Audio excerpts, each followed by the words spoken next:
Au Japon, un de mes trucs préférés, c'est qu'on peut manger absolument partout pour pas cher. Il y a tellement de restaurants, en particulier à Tokyo, que les prix défient toute concurrence. Et en général, on peut tester quasiment toutes les spécialités à moins de 5 €. La semaine dernière, on s'est fait plaisir avec un budget de 100 € pour manger toute la journée. Et aujourd'hui, on va faire l'inverse. Je vous propose de découvrir 7 plats à moins de 5 € au Japon. Et pour commencer cette vidéo, j'ai dû me lever tôt le matin parce que je me trouve dans le marché de Tsukiji. Et c'est absolument bondé à n'importe quelle heure de la journée, n'importe quel jour de la semaine. C'est un des endroits les plus touristiques de Tokyo. Et si je voulais vous emmener ici aujourd'hui, c'est parce qu'il existe des dizaines de stands de street food hyper réputés. Et celui que je voulais vous montrer en particulier, c'est un stand de gyudon. Alors je suis déjà venu il y a quelques semaines de ça, mais j'étais venu un samedi. J'avais fait l'erreur et il y avait déjà plus de 2 heures de queue, c'était trop tard. Donc là, j'ai essayé de venir en semaine un petit peu plus tôt. J'espère qu'il ne va pas y avoir autant de queue. J'y arrive. Bon, malheureusement, même aujourd'hui, il y a de la queue. Il y a déjà 50 personnes devant moi à peu près. Je vais attendre et je vous retrouve tout à l'heure. Bon, ça y est, j'y arrive enfin. Après à peu près 40 minutes d'attente, je vais pouvoir avoir le droit à mon bol de gyudon. Ouais, normalement. Ça y est, mesdames et messieurs, me voilà avec mon bol de gyudon. Regardez-moi ça. Pour exactement 800 yens. Je suis juste sur le comptoir devant le stand et comme vous pouvez voir, il y a une grosse marmite où il fait revenir toute sa viande avec la sauce. Ça a l'air absolument délicieux. Bon, alors comme je vous disais, le gyudon, c'est un bol de riz avec du bœuf par-dessus et on en trouve un peu partout au Japon, en particulier dans les fast-food. En général, ça coûte pas très cher. On peut en trouver à 300-400 yens, mais j'ai voulu venir là en particulier parce que c'est un des restaurants de gyudon les plus réputés de Tokyo. J'ai fait 45 minutes d'attente juste pour goûter à ça. Écoutez, voyons voir ce que ça vaut. Itadakimasu. Absolument rien à voir avec ce qu'on trouve dans les fast-food. Là, on a un goût beaucoup plus prononcé. C'est la sauce qui fait tout en fait. Une sauce bien assaisonnée, salée et les morceaux de bœuf. J'ai l'impression qu'il y a un petit peu de langue de bœuf à l'intérieur. C'est un goût très très fort. C'est beaucoup plus fort que les gyudon traditionnels. Et la question, ça va être est-ce que ça vaut les 40 minutes d'attente? Les donburi, c'est une catégorie de plats qui ne vaut pas très cher parce que forcément c'est un bol de riz juste avec de la viande par-dessus. Des fois c'est du poisson, ça peut être du poulet, de l'œuf. Mais le gyudon c'est le plus réputé, c'est vraiment la base des donburi. J'ai l'impression qu'il y a des petits lardons aussi à l'intérieur. Non, c'est juste des morceaux de gras. C'est vraiment des parties du bœuf dont on n'a pas l'habitude. Je crois que c'est, il y a quelques parties d'intestin, de langue de bœuf. C'est vraiment les parties riches en gras et en texture et en goût justement. Je pensais que ça allait être tout petit, mais en fait, le bol est assez balèze. Je ne m'attendais pas à un goût aussi prononcé. Bon alors, verdict pour ce premier plat à moins de 5 €. Gyudon, c'est vraiment un classique. C'est très très bon. Après, est-ce que ça valait le coup de faire 40 minutes de queue pour celui-là en particulier? Non. Franchement, il était bon, mais il n'avait rien d'exceptionnel. Ça avait un goût un peu plus prononcé que les gyudon dont j'ai l'habitude. Et parce qu'ils utilisent des morceaux de bœuf qui sont un peu plus forts en goût. Et il y a cette sauce très salée et épaisse qui est rajoutée par-dessus. C'est original, c'est bon, mais ça vaut pas les 40 minutes d'attente. Je vous conseille plutôt de tester ça dans un restaurant de gyudon traditionnel. On en trouve un petit peu partout, à tous les coins de rue. Quoi qu'il en soit, maintenant on va passer au deuxième plat de cette vidéo. Les gyoza, c'est une spécialité japonaise originaire de Chine. C'est un peu comme les ramen, ça trouve ses origines en Chine, mais c'est un plat qui a été remasterisé à la japonaise. Et aujourd'hui, je vous emmène à Gyoza no Osho. C'est une chaîne dans Tokyo, ça veut dire littéralement le roi des gyoza. Et vous allez pouvoir trouver ici des gyoza, des ramen, de la nourriture, ce qu'ils appellent la nourriture chinoise, mais en fait c'est la nourriture chinoise remixée à la japonaise. Et qu'est-ce que c'est les gyoza? C'est des espèces de petits dumplings, de la pâte fourrée de viande et de petits légumes, tout ça passé à la poêle, grillé. Et c'est ce que je vais aller manger tout de suite. Bon alors voilà, je suis arrivé dans le restaurant. Gyoza setto onegaishimasu. Moi c'est la première fois que je viens dans cette chaîne, donc j'ai hâte de voir si c'est vraiment bon. Et voilà mesdames et messieurs, les gyoza viennent d'arriver. Regardez-moi ça, on est sur un vrai menu set complet avec un bol de riz, même une petite soupe, une soupe à l'œuf. Pour ceux qui ne savent pas ce que c'est les gyoza, c'est une pâte de farine de blé enroulée dans laquelle on retrouve de la farce. C'est d'abord cuit à la vapeur et ensuite passé sur le grill pour avoir cette texture un petit peu croustillante. Et ce qu'on met à l'intérieur, ça peut varier, mais souvent c'est des oignons, des petits légumes, de l'ail. Et d'ailleurs, ils te demandent ici si tu veux un avec ou sans ail. Moi, j'ai pris avec.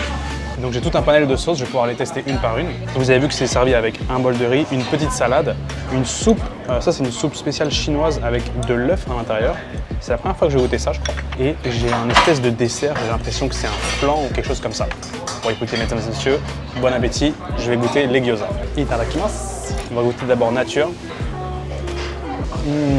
C'est délicieux. Il y a un contraste entre le croustillant et le mou de l'autre côté et à l'intérieur la farce qui est juste bien équilibrée. La petite salade à côté qui va bien. Une soupe bien chaude, assez légère mais elle a un goût assez profond. En fait c'est vraiment un petit bouillon avec un œuf craqué à l'intérieur. Ça c'est le genre de soupe parfaite pour le petit déjeuner. Donc là l'avantage qu'on a c'est qu'on peut tester un panel de sauces différentes. Je vais goûter la première qui a l'air d'avoir une couleur un peu sauce soja. Ah c'est une sauce tare. Tare donc c'est une sauce un peu sucrée. Comment ça marche? Ah voilà. En effet, un petit vinaigre légèrement sucré. Ça permet de changer le goût un peu des gyoza. Je vous ai pas parlé du prix. Là, pour le set complet, j'en ai pour 850 yens avec les taxes. Donc c'est vraiment aux alentours des 5 €. Et pour ce prix-là, on a un repas plus que convenable. Goûtons la deuxième sauce. C'est une sauce claire. Du vinaigre pur. Ça crée un équilibre entre le gras et le vinaigré. Je vais goûter la dernière sauce. J'ai l'impression que c'est de l'huile pimentée. Exactement. Écoutez, c'est une très bonne surprise. Chaque sauce apporte un truc différent au gyoza. Donc, dans un seul et même plat, on peut tester différentes combinaisons. Sans compter tous les accompagnements que j'ai avec. Je continue d'être impressionné par les chaînes de restaurants qu'il y a ici au Japon. Ça ressemble un petit peu à ce qu'on pourrait appeler un fast-food. Et pourtant, il y a une variété, une qualité et un prix imbattable. Si seulement on pouvait avoir ce genre de chaîne de restaurants en France, à la vôtre. Bien sûr, ça va pas être les meilleurs gyoza qu'on puisse manger à Tokyo, mais le problème c'est que pour ce prix-là, c'est quasiment impossible de trouver un restaurant indépendant qui fait des gyoza parce que les petits restaurants, ils les font à la main. Et c'est pour ça que venir dans une chaîne comme ça peut être intéressant d'un point de vue du prix. Bien sûr, ici, ils sont pas faits à la main, mais ils en restent pas moins délicieux. Un autre gros avantage que je vois pour venir manger dans des chaînes ici à Tokyo, c'est que contrairement aux petits boui-boui et petits restaurants un peu perdus, des fois ça va être très dur de savoir ce qu'il y a à la carte parce que c'est des cartes complètement en japonais. Ici, ils ont toujours un menu en anglais où au moins il y a des photos pour tout. Donc c'est très facile de choisir, de voir ce que vous voulez. C'est une valeur sûre. Il ne me reste plus qu'à goûter l'espèce de petit dessert, un flan, j'ai l'impression. Goûtons. Un petit flan sucré, la petite touche sucrée pour le dessert, c'est parfait. Tout ça pour 5 €. Franchement, encore une très bonne découverte. Ils m'ont même fait une carte de fidélité. À partir de 5 tampons, je peux avoir des gyoza gratuits. J'essaye de trouver des raisons de ne pas venir, mais j'en trouve pas. Pour moi, c'est une très bonne chaîne de restaurants à Tokyo. Si vous cherchez un endroit pour manger des gyoza à pas cher, c'est ici que ça se passe.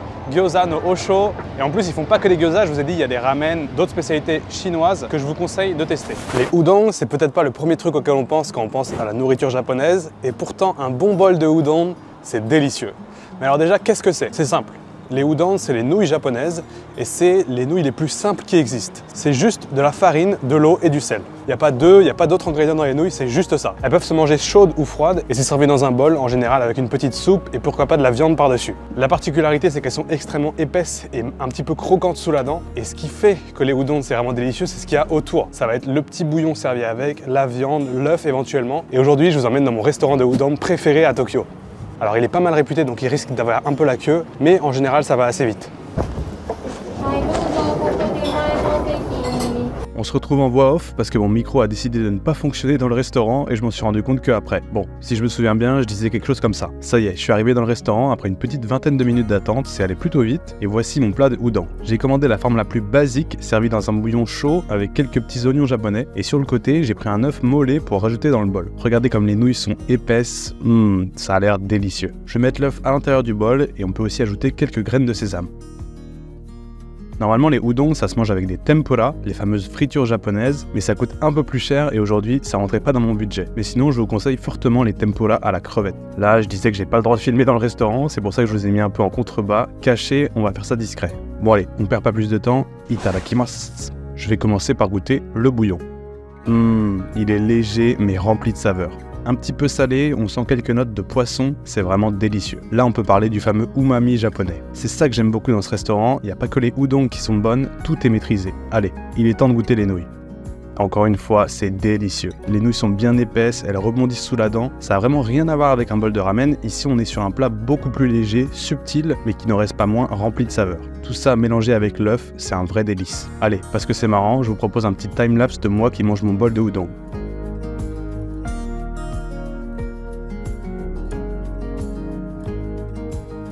À la fin, il ne me reste plus que le bouillon qui s'est mélangé avec le jaune d'œuf et j'ai plus qu'à déguster. Waouh, j'adore ce restaurant. Ils font vraiment un de mes bouillons préférés, je me régale. Et bien écoutez, j'en ai pas laissé une miette, je vais aller payer et on va voir combien ça m'a coûté. 600 yens, ça m'a coûté ce plat de udon. Et franchement, si vous n'avez jamais goûté cette spécialité japonaise, je vous conseille de venir ici, Udon Maruka. Une très bonne adresse. Il y a un peu de queue devant, mais en général, ça va très vite. En 15-20 minutes, c'est réglé. Et pour moi, c'est les meilleurs udon de Tokyo. Yakiniku Light, c'est un restaurant de yakiniku, donc un barbecue japonais. Et en général, manger de la viande au Japon, ça coûte très cher. Mais ici, c'est un des restaurants de yakiniku les moins chers qui existent. Je vais vous montrer ça tout de suite. Alors déjà, on commande sur une tablette. Yakiniku 7. En fait, c'est encore moins cher que ce que je pensais. 591 yens. Je peux prendre un large rice normal ou petit, ça coûte le même prix. Et voilà, 650 yens. Bon alors le yakiniku, je vous ai dit, c'est le barbecue japonais et ça se fait en intérieur. Et juste devant moi, j'ai une plaque chauffante où je vais pouvoir cuire ma viande. Et là, j'ai pris le menu le moins cher à 650 yens. Et donc, je vais avoir 100 grammes de viande et c'est servi en menu avec du riz, une soupe miso, des petits accompagnements. Et donc là, je suis tout seul à ma table. J'ai un espèce de petit espace pour moi tout seul. Je peux directement me servir de l'eau juste là. Tout est designé pour pouvoir tout faire tout seul. Le midi ou le soir, je peux manger vite fait ici, pas cher. Bon bah ça y est, j'ai reçu ma viande, j'ai allumé mon barbecue et maintenant j'ai plus qu'à griller ma viande moi-même. Là vous avez vu, j'ai un bol de riz, une petite soupe, du kimchi et ma viande. Je peux gérer un petit peu la puissance du feu. La viande a l'air d'être mélangée dans une petite sauce. Itadakimasu. Et on est parti, on va commencer. Et ça directement à cuire. J'ai même des petits oignons là que je peux mettre à griller juste à côté. Ouh, ça tombe bien, je commence à avoir faim. Bon, je vais commencer par goûter la soupe. Une petite soupe de poisson avec quelques crèmes de sésame à l'intérieur. Oh, franchement, je vais me régaler. Un petit peu de kimchi. Kimchi, c'est coréen, c'est du chou fermenté avec une petite sauce rouge un petit peu épicée. Il est bon, celui-là. Bon, bah écoutez, je pense que ma viande est prête. C'est super bon. Vous avez vu, la viande, elle est un petit peu marinée dans une sauce. Ça donne un goût un petit peu sucré, bien assaisonné. C'est trop bon. On a ce goût un petit peu barbecue, comme c'est cuit sur le grill. Enfin, je suis content d'être venu ici. Enfin, pour le prix, c'est incroyable quand même. La viande est délicieuse. Alors en plus, ce yakiniku, ça s'appelle Yakiniku Like et c'est une chaîne dans tout Tokyo, il y en a plein partout. Donc vous pouvez les trouver vraiment dans chaque grand quartier. Donc ça y est, là j'ai blindé mon grill, c'est équilibré, c'est bon, c'est pas cher, c'est rapide. Je vais revenir plus souvent. J'ai fait mon petit bol avec les petites sauces qu'on peut rajouter là. C'est délicieux. C'est exactement ce qu'il me fallait ce midi. C'était un régal. J'ai payé 650 yens, donc ça fait 4 €. Et pour 4 €, j'ai un plat complet, viande, riz, petite soupe miso avec accompagnement. Franchement, je trouve ça imbattable. Et j'avais oublié que c'était aussi bon. La viande est vraiment très bonne. Je vous ai dit, elle est un petit peu marinée. L'adresse que je vous emmène visiter maintenant, c'est une adresse de Aburasoba. Alors les Aburasoba, c'est des ramen, mais sans soupe. À la place de la soupe, il y a une espèce d'huile qui est mise dans les pâtes. Et c'est une spécialité qui est originaire de Tokyo. Et donc on va aller manger ça. Ah ouais, tu peux choisir la taille en fait. Elle est petite qui valent ça. Tu peux prendre médium, large, XL, double XL, 3XL, 500 grammes de pâtes. Bon, écoutez, aujourd'hui on n'est pas là pour faire ce challenge, mais peut-être qu'il faudra que je vienne faire ça. On va prendre les S. Alors vous avez vu, 750 yens en fait c'est pour les petites, la taille S. J'ai vraiment pris la plus petite. Et ça va jusqu'à double XL.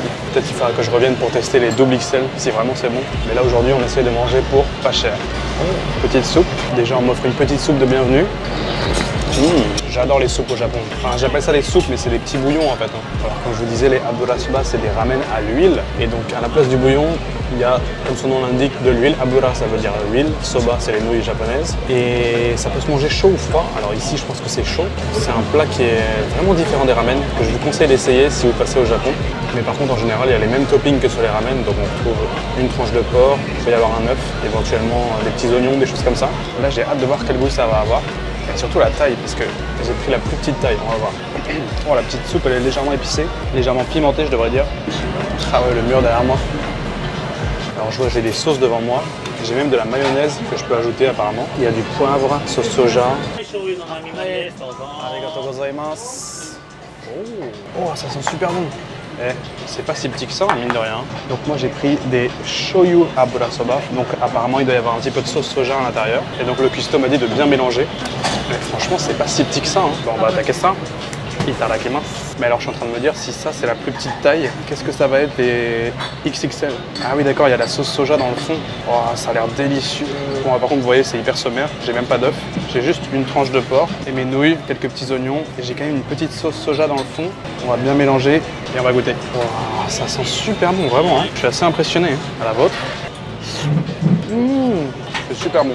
C'est un petit goût un petit peu sucré. Par contre c'est vraiment huileux. Il existe plein de styles différents de aburasoba. Là, c'est que j'ai pris aujourd'hui, c'est vraiment les plus simples. Mais il peut y en avoir des épicés, des sucrés. Il y a vraiment plein de goûts différents. Il y a quasiment autant de choix que dans des ramen traditionnels. Et ben, je suis bien content d'avoir pris la petite taille, parce que c'est déjà balèze. Par contre, je comprends pas comment ils peuvent rajouter de la mayo par-dessus. C'est déjà tellement gras.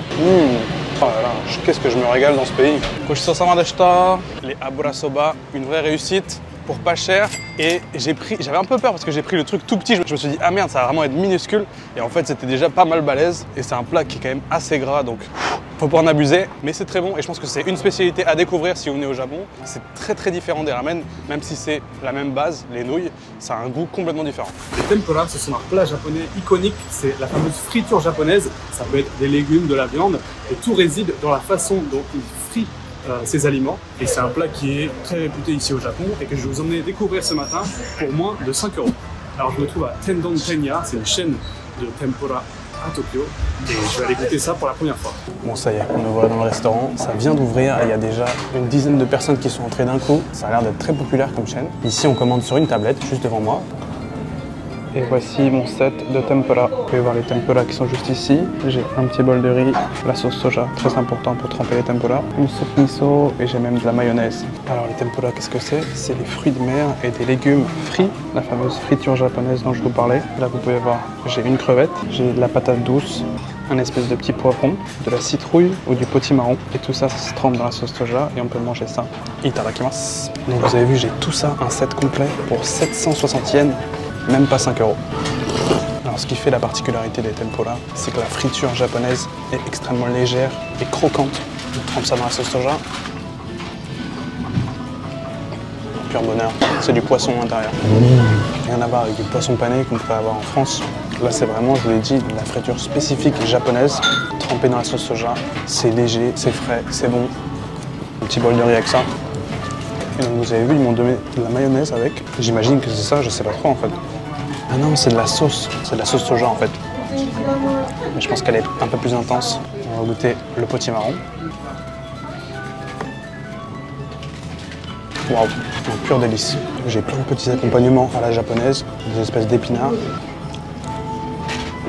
C'est des épinards, du radis.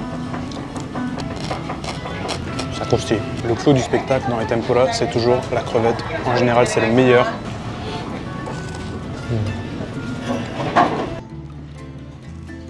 La raison pour laquelle je vous emmène dans une chaîne pour goûter les tempura, c'est que dans des restaurants traditionnels, ça peut coûter très cher. Ça peut coûter 2000 yens, voire plus. Et là, avoir de la qualité à ce prix-là, j'ai jamais vu ça. Une très bonne adresse pour venir découvrir les tempura pour pas cher. Écoutez, c'est bon, c'est pas cher. Qu'est-ce que vous voulez de plus? Je vous recommande cette chaîne si vous voulez tester les tempura à Tokyo. Vraiment, pour moins de 5 €, vous pouvez vous régaler. Je vous conseille de prendre les tempura classiques, le set avec le bol de riz et la soupe miso.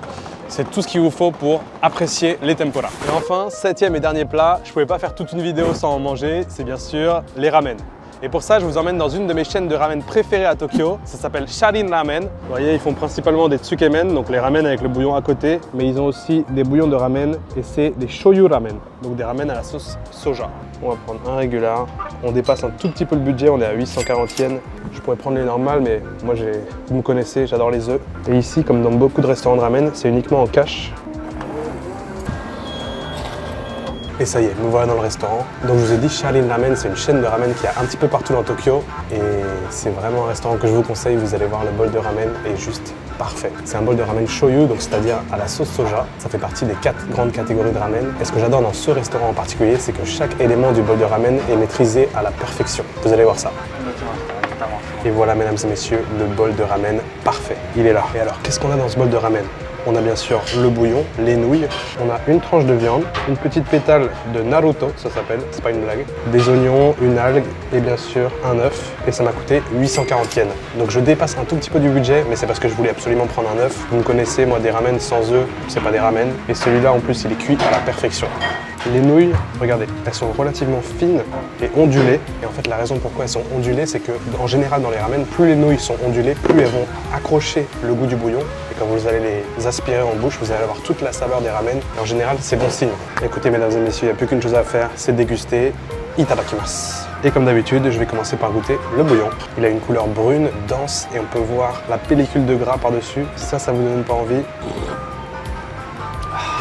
Le bouillon parfait, gras, salé, il y a vraiment le goût de sauce soja prononcé et on ressent tout de suite la puissance de l'umami.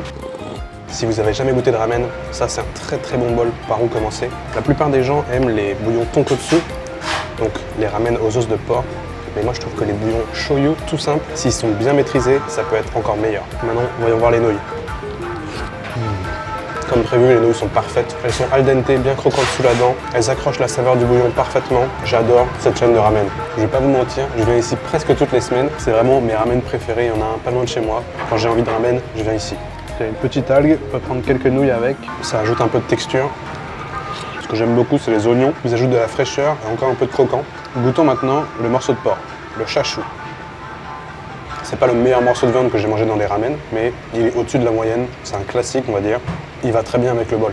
Maintenant, regardez-moi l'œuf. Comme vous pouvez voir, il est encore un petit peu fondant à l'intérieur et il est mariné dans la sauce soja. Ça a pas l'air de beaucoup, mais pour moi, ça change tout un ramen. Écoutez, voilà, c'était mon 7e plat à moins de 5 € au Japon.